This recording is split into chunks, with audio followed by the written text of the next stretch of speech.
Hello, good morning friends. मैं doctor अमर संतोष मराठे और आप सभी को दिवाली की ढेर सारी शुभकामनाएं। ये दिवाली आपके घरों में रोशनी बरकरार रखे, यही प्रभु से प्रार्थना करता हूँ। और काफ़ी दिन हो गए, आज हम एक बहुत ही इंटरेस्टिंग एक रेमेडी के बारे में सीखने वाले हैं। ये जो रेमेडी है ये आप सभी को पता है और आप डे इन डे आउट इसको देते रहते हो। जैसे अभी दिवाली चल रही है और दिवाली में हम पकवान बनाते हैं। तो ये जो पकवान हम बनाते हैं उसमें सबसे इम्पोर्टेंट चीज़ क्या होती है? अगर हम सेव बनाते हैं, पापड़ी बनाते हैं, तो उसमें सबसे इम्पोर्टेंट चीज़ क्या होती है जिसकी वजह से स्वाद आता है? तो ये है नमक। तो चलो आज हम नाइट्रम मूर के बारे में देखते हैं। मैंने पहले ही दवाई का नाम इसलिए बोल दिया क्योंकि नाइट्रम मूर के बारे में जब भी कभी पढ़ाया गया है, जब भी हम मटरा मेडिका में देखते हैं, तो एक सेट सिम्टम्स हमें पता रहते हैं नाइट्रम मूर के बारे में, और उसी तरह से हम वो देखने की कोशिश करते हैं। मगर नहीं, ये रेमेडी काफ़ी अलग अलग तरीके से हमारे पास आती है। और मेरे स्टूडेंट भी बोल रहे थे सर आप नाइट्रम मूर दे देते हो इजीली, वो हमें सीखना है तो आप उसके ऊपर एक वीडियो बनाओ। तो चलो आज का वीडियो हम नाइट्रम मूर के बारे में ही बनाते हैं। तो एक केस से शुरुआत करते हैं। मेरे पास एक केस आई। वो एक लेडी पेशेंट थी, उसकी उम्र थी करीबन एक 45। और जब ये पेशेंट मेरे पास आई तो पेशेंट के साथ में उसकी एक अटेंडेंट यानी भतीजी थी। शी इज़ ऑल्सो डॉक्टर, वो मेरी स्टूडेंट भी है। तो जो पेशेंट थी तो उसने शुरू कर दिया कहना कि सर मुझे ये जो फंगल इन्फेक्शन है उसके बारे में आपसे बात करना चाहती हूँ। काफ़ी सारे डॉक्टर्स को मैंने इसके पहले दिखाया है और उन्होंने मुझे कुछ ऑइंटमेंट सजेस्ट किए हैं, एंटी एलर्जिक मेडिसिन दिए हैं। उस वजह से ये जो खुजली होती है वो जितनी मेडिसिन चलती है उतने तक ही वो सीमित होती है, मगर जैसे ही मेडिसिन हम बंद करते हैं तो वो ये वापस से शुरू हो जाती है। तो ये करीबन इसको अभी 1 साल होते आ गया है। और फिर मैंने बोला कि 1 साल अगर इसको हुआ है तो फिर इसको लेके आपके मन में चिंता क्या बनी है? आप ऐसा क्या सोच के आए हो आज कि मुझे यहाँ पे दिखाना है? तो पेशेंट ने हंस के जवाब दिया कि सर पिछली बार जब मैं डॉक्टर के पास गई थी तो उन्होंने बोला कि ये अभी ठीक नहीं हो रहा है मुझसे, तो आप कोई स्किन स्पेशलिस्ट के पास इसको दिखा दो। तो मेरे दिमाग में वो चल रहा था। और मेरी जो भतीजी थी वो आपको जानती है, तो उसने मुझे कहा कि एक बार हमारे सर से आप मिलो और उनको आपकी बातें जो भी है वो बताओ। तो फिर मैं यहाँ पे आ गई हूँ। तो मैंने सीधा सवाल पूछा कि इसको लेके मन में क्या चिंता बनी है, क्या आप सोच रहे हो ये बीमारी को लेके? तो पेशेंट ने हंस के जवाब दिया कि सर कहीं मुझे ब्लड कैंसर तो नहीं है, ये मैं सोचती हूँ। तो ये सडन जब ये आया जवाब उसके यहाँ से, तो मुझे थोड़ा अचरज लगा कि फिर मैंने उनसे पूछा कि एकाएक ये सवाल या ये थॉट आपके दिमाग में कैसे क्या आ गया है? तो उसने हंसते हुए बोला सर कि 15 दिन से ये खुजली बहुत ज़्यादा बढ़ गई है, तो मैंने यूट्यूब पे सर्च किया, देखा कि क्या क्या सिम्टम्स होते हैं। और फिर जब उन्होंने ये दिखाया तो तब से मेरे दिमाग में ये है कि सर कहीं ये कैंसर तो नहीं है। और उसका फिर मुझे बहुत ऐसा डर बैठ गया है दिमाग में। तो फिर मैंने उससे पूछा कि आप काफ़ी यानी आपको लगता है ये उसकी वजह से है? नहीं, तो उसने बोला कि हँसते हुए उसने मुस्कुराते हुए बोला कि सर ऐसा तो नहीं है, मगर दिमाग में कुछ चीज़ें आती हैं। तो फिर मैंने उससे और बोला कि और उसकी वजह से आपके मन में और क्या चिंता बनी है या स्वभाव में क्या बदलाव हुआ है जब से ये खुजली आती है तब से? तो उसने कहा कि सर स्वभाव में बदलाव नहीं है, मगर बेचैनी सी बन जाती है ना जब ये खुजली चलती है। तो इतनी खुजली है सर कि घुटनों के ऊपर से लेके पूरे शरीर में ये खुजली चलती है। तो बेचैनी सी बढ़ जाती है, फिर काम में मन नहीं लगता है। तो फिर मैंने उनसे सवाल किया कि आप क्या काम करते हो? तो पेशेंट ने बोला कि सर मैं एक मोटरसाइकिल कंपनी है, वहाँ पे मैं एज ए एम्प्लॉय काम करती हूँ, मेरा डेस्क जॉब है। तो मैंने फिर पूछा कि कैसे मैनेज करते हो फिर ये? तो उसने मुस्कुराते हुए बोला सर मैनेज तो मैं कर लेती हूँ, कितनी भी खुजली हो सर, मैं कभी मेरी जगह से हिलती नहीं हूँ, या वहाँ पे मैंने पूरा कंट्रोल कर लेती हूँ। तो मैंने बोला कि आप कंट्रोल कर लेते हो इसको, इतनी खुजली को? हाँ सर। देखो सर, सामने कस्टमर होते हैं, लोगों के सामने तो हम खुजला नहीं सकते, और मैं उतना कंट्रोल कर लेती हूँ। फिर जैसे ही मैं घर आती हूँ तो फिर वापस से उसने एक स्माइल दी कि फिर मैं जी भर के उसको खुजला लेती हूँ सर, और तभी मुझे एक आराम आता है। तो फिर मैंने बोला कि और इसके बारे में थोड़ा आप बताओ कि आपके लाइफ में क्या चल रहा है, एनी स्ट्रेस? तो उसने बोला कि नहीं सर, लाइफ में कोई दिक्कत नहीं है, कोई परेशानी नहीं है, बस मैं यही सोचती हूँ कि इतनी भी अगर मैं ट्रीटमेंट ले रही हूँ तो उसका कुछ तो असर होना चाहिए। देखो सर, सुबह में जब मैं नहाती हूँ तो नहाने के बाद में मुझे खुजली नहीं होती है। तो फिर मैं ये मेरा ऐसा सोचना है, मानना है कि जब ये त्वचा गीली हो जाती है तो उसकी वजह से फिर ये नहीं होता होगा, खुजली नहीं बढ़ती होगी, उसकी वजह से वहाँ पे इतनी जो जलन है, वो ईचिंग है, वो नहीं होती होगी। और जब भी, क्या सर आपको लगता है कि ये स्किन ड्राई होने की वजह से ये हो रहा है? अ, तो मैंने बोला कि ये आप क्यों पूछ रहे हो? तो नहीं सर, क्योंकि क्या हो रहा है कि मुझे अभी ये जानने की ये है कि ये क्यों हो रहा है ना मेरे साथ में। और अगर ये खुजली है, अगर वो घर्षण की वजह से हो रही है, जैसे मैं मानती हूँ, तो फिर वो इनर थाइज में ही होनी चाहिए, पूरे बॉडी में तो नहीं होनी चाहिए सर। अगर वो पूरी बॉडी में हो रही है तो उसका रीज़न कुछ और ही हो सकता था। तो ये सब चल रहा है सर। तो और मैं जब ऑइंटमेंट भी अप्लाई करती हूँ तो उतना ही रिलीफ आता है, पूरी तो ठीक नहीं हो रही है। तो ऑइंटमेंट का भी यूज़ करना कितना सही है सर? तो ये सोच के मैं आपके पास आई हूँ।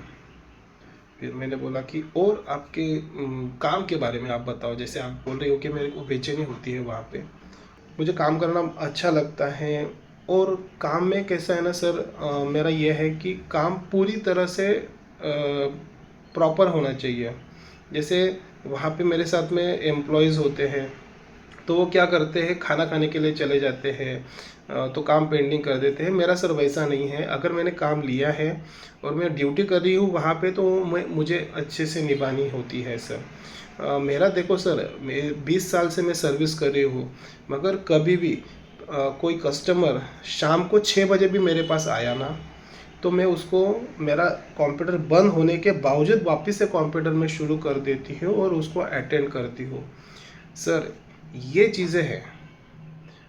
तो मैंने ज़िंदगी में पैसा नहीं कमाया सर, मगर इज्जत बहुत कमाई है सर।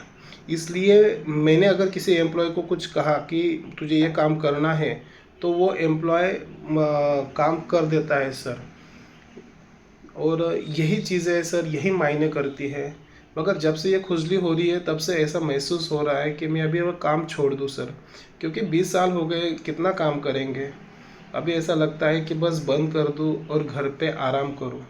एक अगेन एक ऐसे एक केस थी, थोड़ा एंगल अलग था, मगर ये भी नाइट्रम म्यूरेटिकम ही है।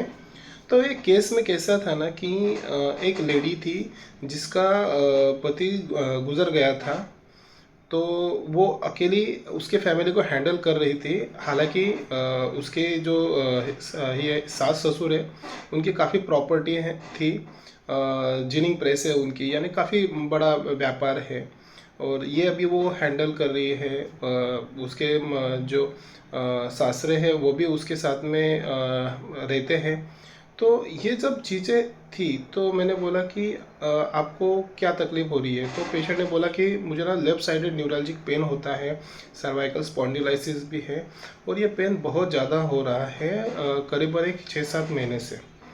तो फिर मैंने उनको पूछा कि क्या दिक्कत आ रही है, या वो 6-7 महीने पहले ऐसे कुछ चीज़ें थी क्या कि जिसकी वजह से ये पेन बढ़ा है? तो उसने बोला कि नहीं सर, मेरा स्वभाव कैसा है ना सर, मैं कुछ भी पेन भी रहता हूँ ना तो मैं सहन कर लेती हूँ, मैं किसी को बताती नहीं हूँ। तो मैंने बोला कि क्यों नहीं बताते हो? क्योंकि आपके घर में तो बहुत सारे लोग भी हैं, तो फिर आप बताना चाहिए। तो फिर बोला नहीं सर, मैं मेरे जो दुख होता है वो मैं अपने पास से रखते हूँ, मैं किसी को बताती नहीं हूँ। हालांकि किसी और का दुख होता है तो मैं पहले ही दौड़ के जाती हूँ, मैं उसके लिए केयर करती हूँ, चाहे वो मेरे सास ससुर हो। ससुर के लिए मैं अभी पिछली बार वो जो बीमार हुए थे तो मैंने उनका सारा किया, क्योंकि लड़का नहीं है, मैं अकेली उनकी डॉटर इन लॉ हूँ, तो मैं ये सब चीज़ें होके करती हूँ। तो मैंने बोला फिर ये जो आप चीज़ें करती हो तो उसकी वजह से आपको क्या दिक्कत आ रही है? तो उसने कहा कि सर कैसा है ना कि हालांकि अभी मैं अकेली घर पे डॉटर इन लॉ हूँ, तो मुझे उन सब का जो करना होता है मैं करती हूँ। क्योंकि जब से मेरे हस्बैंड गुज़र गए हैं तो ससुर भी काफ़ी टेंस रहते हैं। तो मैंने उनको बोला कि कैसे क्या हुआ था, क्यों पति का देहांत हो गया था? तो वो बोल रहे, उसने कहा कि सर वो क्रॉनिक अल्कोहलिक थे। तो मैंने फिर पूछा फिर तो बहुत दिक्कत आती होंगी घर पे? तो उसने बोला कि सर कभी भी नहीं, मैंने उनसे, वो इतनी ड्रिंक करते थे, वो घर पे लेट आते थे, फिर भी मैंने एक बातों के लिए भी कभी उनसे शिकायत नहीं की या मैंने झगड़ा नहीं किया। मैं कभी भी, मुझे झगड़ा पसंद ही नहीं सर, मैं झगड़ा अवॉइड ही करती हूँ। मेरा हरदम मानना रहता है कि घर में शांति रहे। हालांकि मेरे सास ससुर उनको काफ़ी बोलते थे, मगर मैंने कभी भी उनको इसके बारे में टोका नहीं, इसके बारे में डांटा नहीं। मैंने बोला क्यों नहीं किया? मैंने सर मतलब ही क्या है, अगर मैं ज़्यादा बोलूँगी तो झगड़ा ज़्यादा बढ़ेगा और बाकी सब चीज़ें ये हो जाती हैं, तो क्यों इतना बोलना है? और मेरा स्वभाव है सर कि मैं कभी बोलती नहीं हूँ। मैंने बोला आप डरते थे क्या? नहीं, बोला डरने की बात नहीं है सर, क्योंकि क्या होगा कि जब भी कभी ये लेट आते थे, मैं उनको सब चीज़ें करती थी, और फिर अगर मैं कुछ कहूँगी तो सब लोगों की नींद टूट जाएगी या बाकी सब चीज़ें हो जाएगा, झगड़ा बढ़ेगा। ये क्यों करना है? बाकी के लोगों को भी तो चैन से सोने देना चाहिए। तो ये भी केस थी, ये भी एक फैसेट है नाट्रमूर का, कि क्यों पर्सन ऐसा क्यों करता है। जो पिछली केस थी उसमें भी पेशेंट ने जो बताया ना, एक सटल लेवल पे ना नाट्रमूर रन होता है वो केस में। तो मैं एक रूब्रिक आपको बता देता हूँ, एक सेट रूब्रिक्स नाइट्रोमोर के, बहुत अच्छी रेमेडी है। आप अगर ये जान लेते हो ना तो नाइट्रोमोर देने में बहुत आसानी हो जाएगी। तो पहली केस में था, मैंने वार्ड पे रूब्रिक लिए थे इनिशियल लेवल पे, कि जैसे उसने बोला था कि मुझे फियर ऑफ कैंसर है, तो मैंने वो डाला था। फिर जैसे जैसे केस आगे बढ़ी तो ऑब्जेक्टिव रीजनेबल काफ़ी जगह पे रन होता था पेशेंट का। नाइट्रोमोर है ना, नाइट्रोमोर ऐसी बातें करती है कि जो सामने वाले को लगता है कि अरे ये तो बहुत ठीक ही बात कर रही है। जैसे सेकंड केस में भी उसने बोला कि झगड़ा क्यों करना है सर, झगड़ा करेंगे तो बाकी के लोगों को भी परेशानी होगी, घर का माहौल बिगड़ेगा, तो क्यों करना है? उसके लेवल के लिए ये ऑब्जेक्टिव रीजनेबल है। मगर कभी हमें भी ऐसा लगता है ना कि अगर किसी का हस्बैंड दारू पी के आ रहा है तो उसकी वाइफ ने ये क्यों सहन करना है? ये बहुत इंपॉर्टेंट है। यहाँ पे ही रेमेडी डिफ्रेंशिएट हो सकती है। सेपिया नहीं सहन करेगी, इग्निशिया तो उसको पसंद ही नहीं होता है, पल्सेटिला रोने लगेगी, काफ़ी सारे अलग अलग रेमेडीज़ है, उनकी रिएक्शंस ये सिचुएशन में अलग होती है। ये नाइट्रोमूर ही एक ऐसा बंदा है, ये रिएक्शन में वो बहुत काम रहता है। क्यों काम रहता है? One and only rubric, that is dignified, कि मुझे चाहे कोई भी सिचुएशन हो, मैं, मेरा सेल्फ रिस्पेक्ट जो मैंने बना के रखा है, या बाकी के लोगों ने मेरे बारे में ये गलत डॉटर इन लॉ है या गलत एम्प्लॉय है या ऐसा बोलना नहीं चाहिए। मैं लोगों की ताने नहीं सुनूंगी, मैं खुद को ऐसा बनाऊंगी। तो ये चीज़ें होती हैं, उसकी वजह से नाइट्रोमोर ऐसा बिहेव करता है। हस्बैंड यहाँ पे शराबी हैं, वहाँ पे एम्प्लॉयज़ वो थी, तो उसने एक चीज़ मुझे बताई कि मैंने सर इज्जत कमाई है, पैसा कम कमाया फिर भी मैंने इज्जत कमाई है। एक बात मैं आपको बता देता हूँ कि नाइट्रोमोर को, खुद की नज़र में नाइट्रोमोर खुद को बहुत ऊंचा समझता है। जैसे एक एक सटल लेवल पे ना ये थोड़ा एक प्लैटिना की तरह होता है। प्लैटिना दूसरों को नीचा करता है, नाइट्रोमोर खुद को ऊंचा करता है। ये एक डिफरेंशिएशन है ईगोटिज्म एंड डिग्निफाइड का। मैं किसी का सहारा नहीं लूँगी, मैं खुद के बलबूते पे काम कर रही हूँ। ये चीज़ें है ना नाइट्रोमोर को थोड़ा अपने आप के बारे में बोलने में थोड़ा एक्सक्लूसिवनेस लाता है। ये सटल लेवल पे उसकी एक्सक्लूसिविटी शो हो जाती है नाइट्रोमोर की। जैसे मैंने बोला ना कि खाने में नमक कम हो गया तो भी दिक्कत है, नमक ज़्यादा हो गया तो भी दिक्कत है, एक बैलेंस होना चाहिए। नाइट्रोमोर की लाइफ में भी वो चीज़ें वो रखने की कोशिश करती है, एक बैलेंस बना के रखने की कोशिश करती है। ये चीज़ें हैं ना, ये नाइट्रोमोर को बाकी के रेमेडी से अलग बनाती है। बताते सिम्टम्स जब भी वो बताते हैं तो बताते हैं वे भी वो बैलेंस ही रहेगी। नाइट्रोमोर बहुत एकदम इमोशनली बहुत चार्ज होके सिम्टम्स बता रही हैं या बहुत डल होके बता रही हैं, ऐसा नहीं है। बहुत सोच समझ के नाइट्रोमोर ऐसे सिम्टम्स बता देती है। और ये बताने में भी जब भी वो पेशेंट बोलती थी कि मैं सिर्फ वहाँ पे कंट्रोल कर लेती हूँ सर, लोगों के सामने वो खुजलाना थोड़ी अच्छी बात है।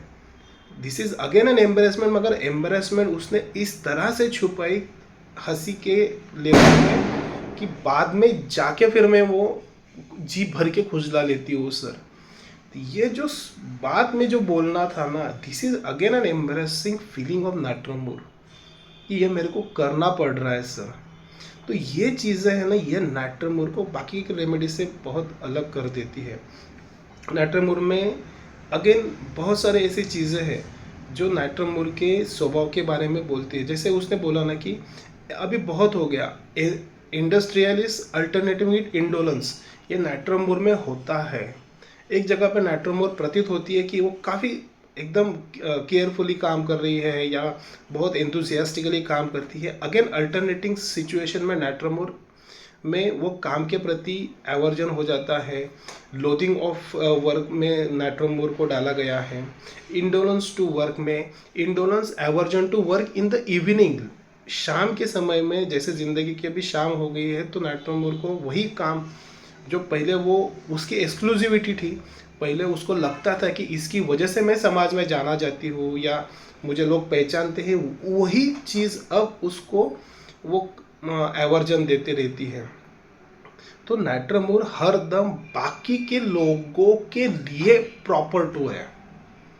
जैसे कहाँ पे कैसा रहना है, काम में कैसा रहना है, घर में कैसा रहना है, बहू ने कैसा रहना है, सास ने कैसा रहना है। बच्चे भी नाइट्रोमोर के होते हैं तो इतने प्रॉपरली बात करते हैं, इतने यहाँ पे ऐसा लगता है कि ये बच्चा नहीं है। इस तरह से वो जैसे उनको पढ़ा के लेके आए हैं, इस तरह से वो बातें करते हैं। रेडीमेड, रेडीमेड एक ऐसा वर्ड है ना जो यहाँ पे प्रतीत होता है कि ये बहुत ऐसे रेडीमेड जवाब दे रही है। सो इमोशनली कोई भी जवाब नहीं है, सब रेडीमेड बनाए बनाए ये जो जवाब दे रही है, ये नाइट्रोमोर होता है। ये मैं देखता हूँ नाइट्रोमोर, जिस ये मेरे को ऐसा फील होता है कि ये मैं जब देखता हूँ ना पेशेंट को कि ये क्या बोल रहे हैं। ये अगेन इसके साथ में एक और रेमेडी जाती है सिलिसिया। सिलिसिया भी बहुत कैलकुलेटिव है, बहुत सोच समझ के जवाब देती है, मगर सिलिका के जवाब में वो कॉन्फिडेंस नहीं होता है। नाइट्रोमोर के जवाब में वो कॉन्फिडेंस होता है because she feels an exclusive. तो हैप्पी दिवाली, ये वीडियो खास नाइट्रोमोर के बारे में मैंने बनाया है। अलग फैसेट है नाइट्रोमोर का, मगर काफ़ी इंटरेस्टिंग है। अगेन बाकी ये वीडियो थी पहली केस में इसका हस्बैंड गुजर गया था। ये एक जर्नी भी होती है नाइट्रोमोर के लाइफ में। अगर हम उसको और एक्सप्लोर करते थे कि आपने शादी क्यों नहीं की, कुछ ऐसा हुआ था क्या, नाइट्रोमोर कभी भी फर्स्ट सीटिंग में ये बातें नहीं बोलेगी। चाहे कुछ भी हो जाए, नाइट्रोमोर का कॉन्फिडेंस जितना होता है, फिर बाद में नाइट्रोमोर ये सब चीज़ें बताती है। क्योंकि फिर बाद में एक रूब्रिक भी है हमारे पास, शेमलेस बेड इन। जब कंफर्ट होता है तो नाइट्रोमोर पूरी चीज़ें कर देती है। काफ़ी सारे डिफरेंट फैसेट है। ये एक छोटा फैसेट है, ये दायरा है जहाँ पे हम नाइट्रोमोर को देखते हैं। काफ़ी सारे बाकी के भी ऐसे रूब्रिक्स हैं नाइट्रल मोड में, जैसे डिसअपॉइंटेड इन लव है, साइलेंट ग्रीफ है, प्रोलॉन्ग ग्रीफ है, इसके भी केसेस है नाइट्रल मोड में। मगर ये मटरा मेडिका का सेट पिक्चर है नाइट्रल मोड का। एक नाइट्रल मोड का अलग सा पिक्चर है जहाँ पे चीयरफुल क्वेश्चन ड्यूरिंग है एंड इंडिग्नेशन क्वेश्चन आफ्टर है। तो ये भी चीज़ें हैं। इंडिग्नेशन प्रेग्नेंट वाइल, ये भी एक पिक्चर है नाइट्रल मोड का। इसके बारे में मैं बताऊंगा, मगर ये बाद के वीडियोस में बताऊंगा। तब तक के लिए आपको ढेर सारी दिवाली की शुभकामनाएं। खुश रहो, मस्त रहो और स्वस्थ रहो। हैप्पी दिवाली। और चैनल को सब्सक्राइब करो। अगर ये वीडियो आपको अच्छा लगा, नाइट्रल मोड की जर्नी आपको अच्छी लगी, तो सब्सक्राइब करो, बाकी के लोगों को भी कहो, भेजो। Thank you.